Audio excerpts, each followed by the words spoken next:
দার্জিলিং ট্রিপের ব্লগগুলোর মধ্যে এটা ছিল থার্ড পার্ট, মানে শেষ পার্ট। ওখানে টোটাল 3 দিন আমরা স্টে করেছিলাম। থার্ড নাম্বার দিনে দূরে কোথাও আমরা যাইনি। সকাল সকাল সবাই রেডি হয়ে এই উদ্দেশ্যে রওনা দিলাম, আমরা মহাকাল মন্দিরে যাব। মহাকাল মন্দিরের রাস্তাটা কিন্তু মোটেই ইজি ছিল না, অনেকটাই চড়াই উতরাইয়ের মতন। তো আস্তে আস্তে ধাপ এগিয়ে এগিয়ে আমরা পাহাড়ের উপরের দিকে উঠছিলাম। কিন্তু এখানে পুজো দেওয়ার বিভিন্ন রকমের জায়গা ছিল, মানে যারা বয়স্করা বা কারোর যদি প্রবলেম থাকে উঁচুতে উঠতে, তো তারা নিচের দিকেও একটু পুজো দিয়ে নিতে পারে। বাট আমরা চেয়েছিলাম একদম শেষ মন্দিরটাতে গিয়েই পুজোটা দেব, তাই আমাদেরকে অনেকটাই যেতে হয়েছিল। এখান থেকে ডালা নিয়ে নিলাম, তারপরেও কিছু দূর আমরা হেঁটেছিলাম।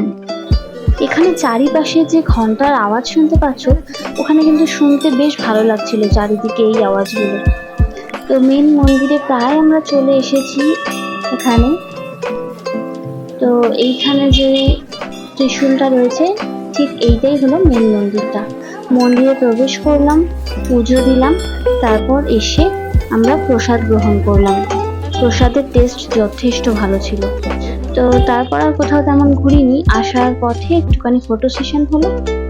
ভিডিওটা ভালো লাগলে do like, share and subscribe. আর আমার ভিডিওটা দেখার জন্য থ্যাংকস ফর ওয়াচিং।